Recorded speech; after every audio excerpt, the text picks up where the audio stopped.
ইনশাআল্লাহ। কাউকে শরীয়তের ঊর্ধ্বে মনে করা, দুনিয়ার কোনো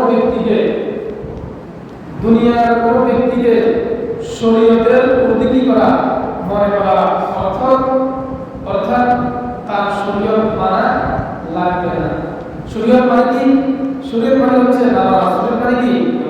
শরীয়ত মানে রোজা, শরীয়ত মানে পর্দা, শরীয়ত মানে যাকাত, শরীয়ত মানে হজ, শরীয়ত মানে টুপি, শরীয়ত মানে দাড়ি, এবং ইসলামের যত নিদর্শন আছে, ইসলামের যত শিআর আছে, এগুলা থেকে কোন মুসলমান এগুলো পালন করতে হবে না, এরকম যদি কেউ করে তাহলে তার ঈমান নাই।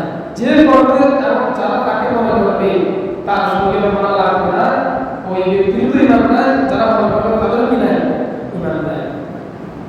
শরীয়ত কার উপরে এসেছে বলতো? প্রথম কোরআন নাযিল কার উপরে হয়েছে? হযরত মুহাম্মদ রাসূলুল্লাহ সাল্লাল্লাহু আলাইহি ওয়াসাল্লাম।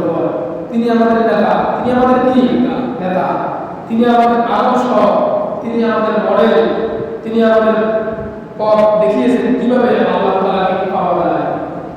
তো আমাদের রাসূল সাল্লাল্লাহু আলাইহি ওয়াসাল্লামকে জীবনে কোনদিন এক ওয়াক্ত নামাজ ছেড়ে দিয়েছিলেন না। কোন রমজান মাসে কি রাসূলুল্লাহ সাল্লাল্লাহু আলাইহি ওয়াসাল্লাম রোজা ছেড়ে দিয়েছেন? না। হজ করা ছেড়ে দিয়েছেন? যাকাত দেওয়া ছেড়ে দিয়েছেন?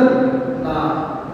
তিনি তো এই পৃথিবীর বুকে সর্বশ্রেষ্ঠ মানব, শুধু আজ পর্যন্ত না, কিয়ামত পর্যন্ত।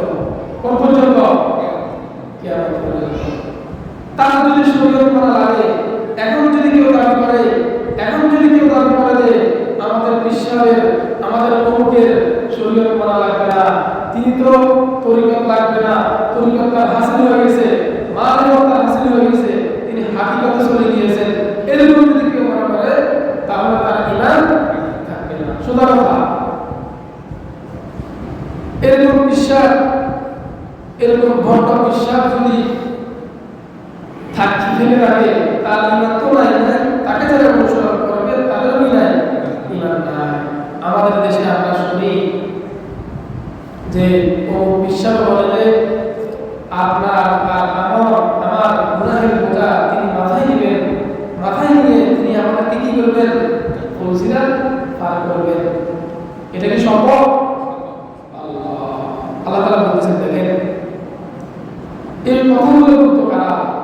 বর্তমান সময় আমরা দেখতেছি এরকম বিশ্বাস পাওয়া যায় যারা বলে তোমাদের কোনো কিছু দরকার নাই, শুধু আমার সাথে একটু সম্পর্ক করো, কি করো, তোমাকে আমি পার করে দিব। এই কথাগুলো বলতো তখনকার আরবের কিছু কাফের লোকেরা। সেই কথাই আল্লাহ তাআলা কোরআনুল কারীমের মধ্যে তুলে ধরেছেন।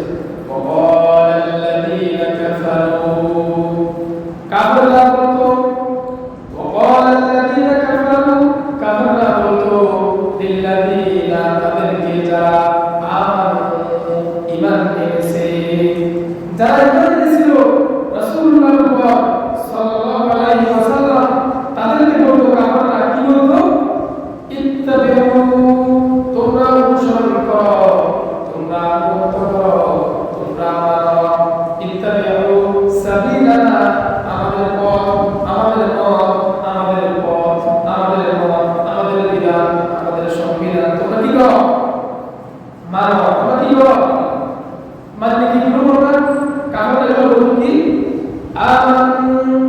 যারা ঈমান আনতো তখনকার সময় ওদেরকে কাফেররা বলতো ইত্তাবিউ সাবিলানা, তোমরা আমাদের পথকে অনুসরণ করো।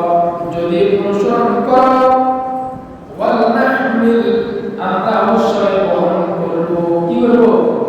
বহন করব মানে কি? তোমাদেরকে সাহায্য করব। বহন করব মানে কি? তোমাদেরকে আমরা পার করে দেব।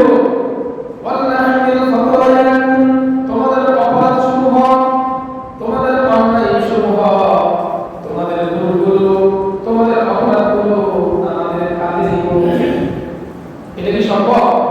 আল্লাহ বলেছেন, দেখেন কাফেররা বলতো তোমাদের অপরাধ যতই করো না কেন সবগুলো অপরাধ আমাদের কাঁধে নিব।